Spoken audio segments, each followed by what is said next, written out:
ওম শান্তি। আজিৰ তাৰিখ 31 জুলাই 2025 বৰ্ষ। প্ৰাতঃ মুৰলী বাপদাদা মধুবন।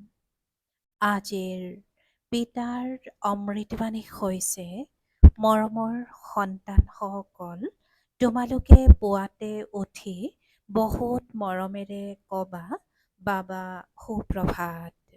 এই স্মৃতিৰেই তোমালোক শতপ্ৰধান হৈ যাবা। আৰু আজিৰ প্ৰশ্ন, সঠিকভাৱে স্মৃতিত থাকি পিতাৰ শক্তি ল'বলৈ মুখ্য কোনবোৰ গুণৰ আৱশ্যক? পিতাই উত্তৰত কৈছে, বহুত ধৈৰ্যশীল হৈ বোধশক্তি আৰু গাম্ভীৰ্যতাৰে নিজক আত্মা বুলি বুজি স্মৰণ কৰিলে পিতাৰ শক্তি প্ৰাপ্ত হ'ব আৰু আত্মা শতপ্ৰধান হৈ গৈ থাকিব। তোমালোক এতিয়া পিতাৰ স্মৃতিয়ে ব্যাকুল কৰি তুলিব লাগে, কিয়নো পিতাৰ পৰা অতি শ্ৰেষ্ঠ উত্তৰাধিকাৰ প্ৰাপ্ত হয়। তোমালোক কাঁইটৰ পৰা ফুল হোৱা, সকলো দৈবী গুণ আহি যায়। ওম শান্তি। পিতাই কয়, মৰমৰ সন্তানসকল তত্ত্বতম, অৰ্থাৎ তোমালোক আত্মা সকলো শান্তস্বৰূপ হোৱা। তোমালোক সকলো আত্মাৰ স্বধৰ্ম হৈ শান্তি। শান্তিধামৰ পৰা আকৌ ইয়ালৈ আহি বাণীত আহা। এই কৰ্মেন্দ্ৰিয়বোৰ তোমালোকে ভূমিকা পালন কৰিবলৈ পোৱা। আত্মা সৰু ডাঙৰ নহয়, শৰীৰ সৰু ডাঙৰ হয়। পিতাই কয়, মইতো শৰীৰধাৰী নহয়, মই সন্তানসকলক সন্মুখত লগ কৰিবলৈ আহিবলগীয়া হয়। উদাহৰণস্বৰূপে, যেনেকৈ পিতা থাকে, তেওঁৰ দ্বাৰা সন্তান জন্ম হয়, তেতিয়া সেই সন্তানে এনেকৈ নক'ব যে মই পৰমধামৰ পৰা আহি জন্ম লৈ মাতা পিতাক লগ কৰিবলৈ আহিছোঁ। কোনোবা নতুন আত্মা কাৰোবাৰ শৰীৰত আহিলেও, নতুবা কোনোবা পুৰণা আত্মা কাৰোবাৰ শৰীৰত প্ৰৱেশ কৰিলেও এনেকৈ নকয় যে মাতা পিতাক লগ কৰিবলৈ আহিছোঁ। তেওঁলোকে আপোনা আপুনি মাতা পিতাক লগ পাই যায়। ইয়াত এয়া হৈছে নতুন কথা। পিতাই কয়, মই পৰমধামৰ পৰা আহি তোমালোক সন্তানসকলৰ সন্মুখত উপস্থিত হৈছোঁ। সন্তানসকলক পুনৰাই জ্ঞান দিওঁ, কিয়নো মই হৈছোঁ জ্ঞানবান, জ্ঞানৰ সাগৰ। মই তোমালোক সন্তানসকলক পঢ়াবলৈ আহোঁ, ৰাজযোগ শিকাবলৈ আহোঁ। তোমালোক এতিয়া সংগম যুগত আছা, পুনৰ নিজৰ ঘৰলৈ যাব লাগে, সেইবাবে পাৱনটো নিশ্চয় হ'ব লাগে। অন্তৰ বহুত আনন্দিত হোৱা উচিত। হেৰ' বেসুধৰ পিতাই কয়, মৰমৰ সন্তানসকল, মোক স্মৰণ কৰা, তেতিয়া তোমালোক শতপ্ৰধান হৈ যাবা, বিশ্বৰ মালিক হৈ যাবা। পিতাই সন্তানসকলক কিমান মৰম কৰে। এনেকুৱা নহয় যে কেৱল শিক্ষক ৰূপে পঢ়াই ঘৰলৈ গুচি যায়। তেওঁতো পিতাও হয়, শিক্ষকো হয়। তোমালোকক পঢ়ায়ো, স্মৃতিৰ যাত্ৰাও শিকায়। তেন্তে বিশ্বৰ মালিক কৰি তোলোতা, পতিতৰ পৰা পাৱন কৰি তোলোতা পিতাৰ প্ৰতি বহুত স্নেহ থকা উচিত। ৰাতিপুৱা উঠিয়েই প্ৰথমতে শিৱ বাবাক সুপ্ৰভাত জনোৱা উচিত। সুপ্ৰভাত জনালে অৰ্থাৎ স্মৰণ কৰিলে বহুত আনন্দিত হৈ থাকিবা। সন্তানসকলে নিজৰ অন্তৰক সুধিব লাগে, মই ৰাতিপুৱা উঠি বেসুধৰ পিতাক কিমান স্মৰণ কৰোঁ। ৰাতিপুৱা উঠি পিতাক সুপ্ৰভাত জনোৱা, জ্ঞানৰ চিন্তনত থাকা, তেতিয়া আনন্দৰ সীমা নোহোৱা হ'ব। মুখ্য হৈছেই স্মৃতি। ইয়াৰ দ্বাৰা ভৱিষ্যতৰ বাবে তোমালোকৰ বহুত শ্ৰেষ্ঠ উপাৰ্জন হয়। কল্প কল্পান্তৰলৈ এই উপাৰ্জন কামত আহিব। বহুত ধৈৰ্য, গাম্ভীৰ্যতা, বোধশক্তিৰে স্মৰণ কৰিব লাগে।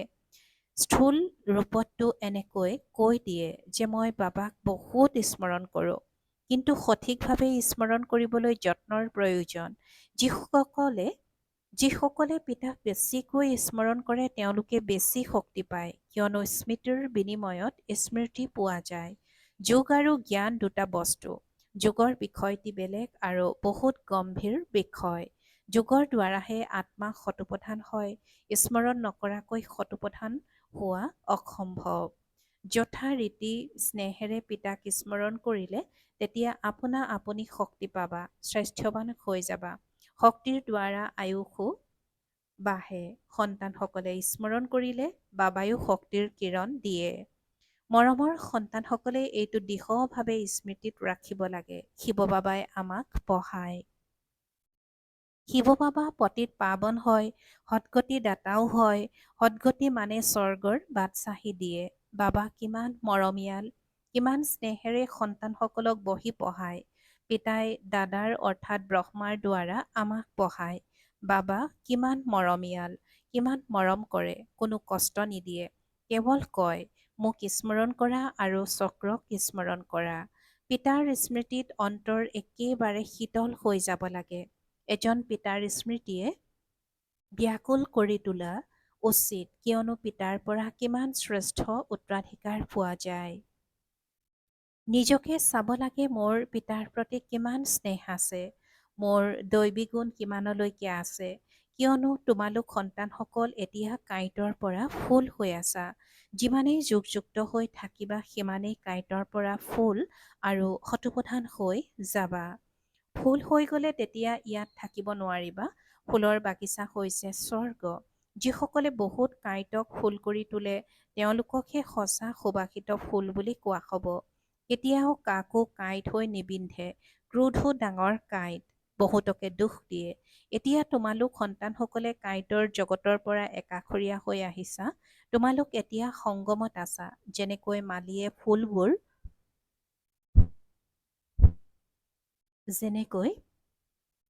মালিয়ে ফুলবোৰ বেলেগ পাত্ৰত উলিয়াই ৰাখে, তেনেকৈ তোমালোক ফুলবোৰকো সংগমযোগী পাত্ৰত বেলেগে ৰখা হৈছে। পাছত তোমালোক ফুলবোৰ স্বৰ্গলৈ গুচি যাবা। কলিযুগী কাঁইটবোৰ ভস্ম হৈ যাব। পিতাই কৈছে যে যেনেকৈ মালিয়ে ফুলবোৰ বেলেগ পাত্ৰত উলিয়াই ৰাখে, তেনেকৈ তোমালোক ফুলবোৰকো সংগমযোগী পাত্ৰত বেলেগে ৰখা হৈছে। পাছত তোমালোক ফুলবোৰ স্বৰ্গলৈ গুচি যাবা আৰু কলিযুগী কাঁইটবোৰ ভস্ম হৈ যাব। পিতাই কয়, মৰমৰ সন্তানসকল, যিমানেই তোমালোকে বহুতৰে কল্যাণ কৰিবা সিমানেই তোমালোকে প্ৰতিদান পাবা। বহুতকে ৰাস্তা দেখুৱালে তেতিয়া বহুতৰে আশীৰ্বাদ পাবা। জ্ঞান ৰত্নেৰে জুলুঙা ভৰপূৰ কৰি আকৌ দান কৰিব লাগে। জ্ঞানৰ সাগৰে তোমালোকক থালি ভৰপূৰ কৰি দিয়ে। যিসকলে আকৌ দান কৰে তেওঁলোক সকলোৰে প্ৰিয় হয়। সন্তানসকলৰ অন্তৰ কিমান আনন্দিত হৈ থকা উচিত। যিসকল বিচাৰ বুদ্ধি সম্পন্ন সন্তান তেওঁলোকেতো ক'ব, মই পিতাৰ পৰা পুৰা উত্তৰাধিকাৰ ল'ম। একদম উবুৰি খাই পৰিব। পিতাৰ প্ৰতি বহুত স্নেহ থাকিব, কিয়নো প্ৰাণদান দিওঁতা পিতাক পাইছো। জ্ঞানৰ বৰদান এনেকৈ দিয়ে যাৰ দ্বাৰা আমি কিহৰ পৰা কি হৈ যাওঁ। কঙালৰ পৰা চহকী হৈ যাওঁ। ইমানেই ভঁৰাল ভৰপূৰ কৰি দিয়ে। যিমানেই পিতাক স্মৰণ কৰিবা সিমানেই স্নেহ থাকিব, আকৰ্ষণ হ'ব। বেজী চাফা হ'লে তেতিয়া চুম্বকৰ ফালে আকৰ্ষিত হৈ নাযায় জানো। পিতাৰ স্মৃতিৰে বিকাৰৰ লেপ আঁতৰি গৈ থাকিব। এজন পিতাৰ বাহিৰে যাতে আন কোনো স্মৃতিলৈ নাহে। পিতাই কয়, মৰমৰ সন্তানসকল, গাফিলতি নকৰিবা। সুদৰ্শন চক্ৰধাৰী হোৱা, লাইট হাউচ হোৱা। সুদৰ্শন চক্ৰধাৰী হোৱাৰ অভ্যাস ভালকৈ হৈ গ'লে তেতিয়া তোমালোক যেন জ্ঞানৰ সাগৰ হৈ যাবা। যেনেকৈ বিদ্যাৰ্থীয়ে পঢ়ি শিক্ষক হৈ নাযায় জানো। তোমালোকৰ কামেই হৈছে এইটো, সকলোকে সুদৰ্শন চক্ৰধাৰী কৰি তোলা। তেতিয়াহে চক্ৰৱৰ্তী ৰজা ৰাণী হ'বা। পিতাই কৈছে যে তোমালোকৰ কামেই হৈছে এইটো, যে সকলোকে সুদৰ্শন চক্ৰধাৰী কৰি তোলা, তেতিয়াহে চক্ৰৱৰ্তী ৰজা ৰাণী হ'বা। সেইবাবে বাবাই সদায় সন্তানসকলক সোধে, সুদৰ্শন চক্ৰধাৰী হৈ বহিছানে? পিতাও সুদৰ্শন চক্ৰধাৰী হয় নহয়। তোমালোক মৰমৰ সন্তানসকলক উভতাই লৈ যাবলৈ পিতা আহিছে। তোমালোক সন্তানসকলৰ অবিহনে ময়ো যেন অধীৰ হৈ থাকোঁ। যেতিয়া সময় হয় তেতিয়া অধীৰ হৈ যাওঁ। বছ এতিয়া যাওঁ। সন্তানসকলে বহুত মিনতি কৰি আছে। বহুত দুখী হৈ আছে। দয়া উপজে। এতিয়া তোমালোক সন্তানসকল ঘৰলৈ যাব লাগে। পুনৰ তাৰ পৰা তোমালোক নিজেই সুখধামলৈ গুচি আহিবা। তাত মই তোমালোকক পুনৰ তাৰ পৰা তোমালোক নিজেই সুখধামলৈ গুচি আহিবা। তাত মই তোমালোকৰ সংগী নহওঁ। নিজৰ অৱস্থা অনুসৰি তোমালোক আত্মাসকল গুচি আহিবা। ভাল পাৰো। অতি মৰমৰ কল্পৰ পাছত পুনৰাই মিলিত হোৱা সন্তানসকলৰ প্ৰতি মাতা পিতা বাপ দাদাৰ স্নেহপূৰ্ণ স্মৰণ আৰু সুপ্ৰভাত। আত্মিক পিতাৰ আত্মিক সন্তানসকলৰ নমস্কাৰ আৰু আত্মিক সন্তানসকলৰ আত্মিক মাত পিতা আৰু বাপ দাদাৰ প্ৰতি স্নেহপূৰ্ণ স্মৰণ আৰু সুপ্ৰভাত আৰু নমস্কাৰ নমস্কাৰ নমস্কাৰ। আৰু আজিৰ ধাৰণাৰ বাবে মুখ্য সাৰ প্ৰথমতে পিতাৰ শক্তি স্ৰোত ল'বলৈ বহুত মৰমেৰে পিতাক স্মৰণ কৰিব লাগে। এই স্মৃতিয়েই স্বাস্থ্যৱান কৰি তোলে। শক্তি ল'লে আয়ুস বাঢ়িব। স্মৃতিৰ দ্বাৰাহে পিতাৰ শক্তিৰ কিৰণ প্ৰাপ্ত হ'ব। দ্বিতীয়তে গাফিলতি নকৰি স্বদৰ্শন চক্ৰধাৰী লাইট হাউচ হ'ব লাগে। ইয়াৰ দ্বাৰাই জ্ঞান সাগৰ হৈ চক্ৰৱৰ্তী ৰজা ৰাণী হৈ যাবা। আৰু আজিৰ বৰদান সকলোকে আনন্দৰ বাৰ্তা দিওঁতা আনন্দৰ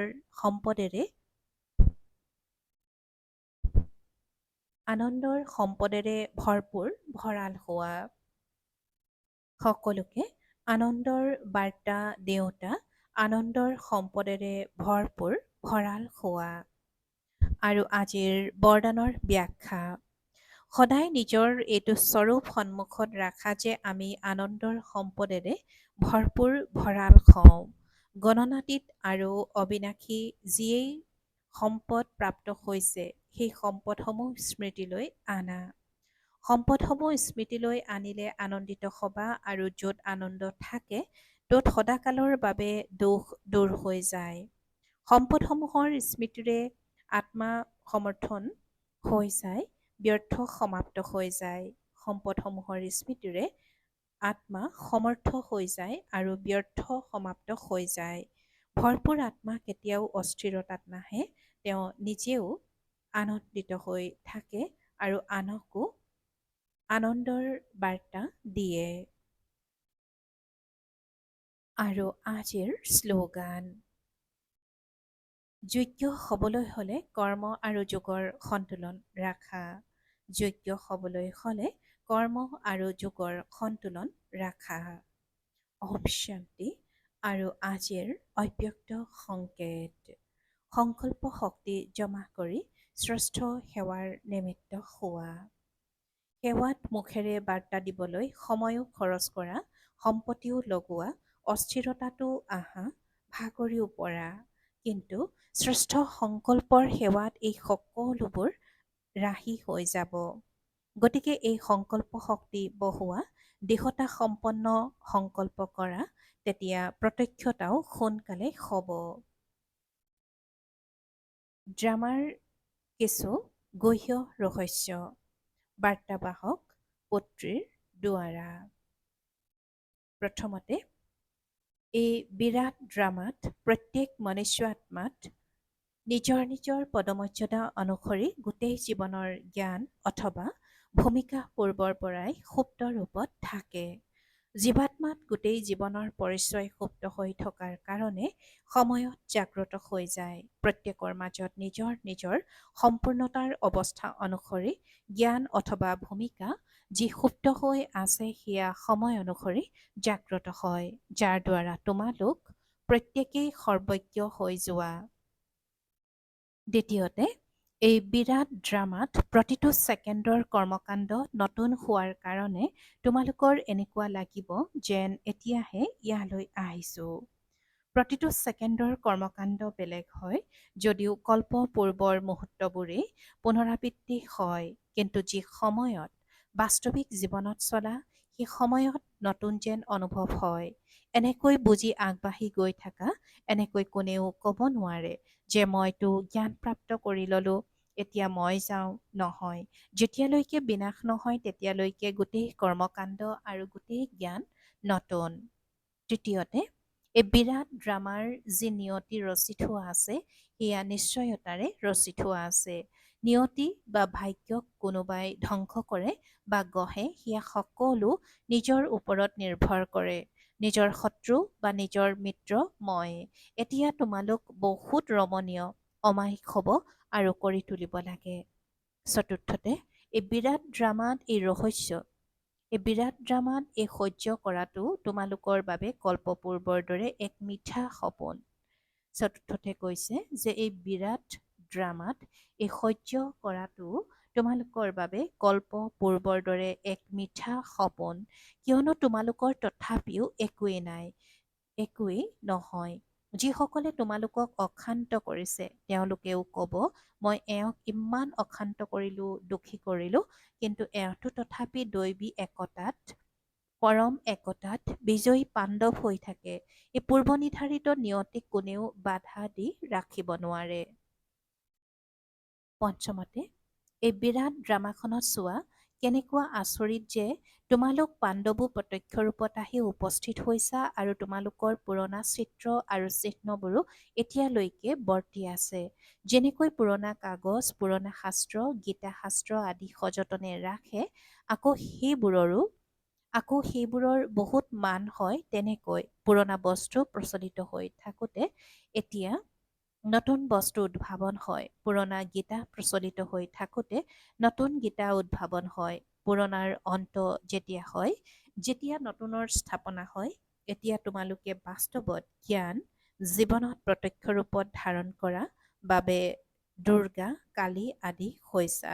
আকৌ পুৰণা স্থূল জড়চিত্ৰৰ বিনাশ হয় আৰু নতুন চৈতন্য স্বৰূপৰ স্থাপনা হয়। ষষ্ঠতে, এই বিৰাট ড্ৰামাৰ পৰিকল্পনা অনুসৰি সংগমৰ মধুৰ সময়ত তোমালোক অনন্য দৈৱী সন্তানসকলে বিকাৰসমূহৰ ওপৰত বিজয় প্ৰাপ্ত কৰি বৈকুণ্ঠৰ মধুৰ লটাৰী পোৱা। তোমালোকৰ এই কপাল কিমান ভাগ্যৱান। এই সময়ত তোমালোক নৰ আৰু নাৰী অবিনাশী জ্ঞানেৰে পূজ্য যোগ্য দেৱতা পদ প্ৰাপ্ত কৰা। এয়াই হয় সংগমৰ সুন্দৰ অপূৰ্ব সময়ৰ অপূৰ্ব ৰীতি।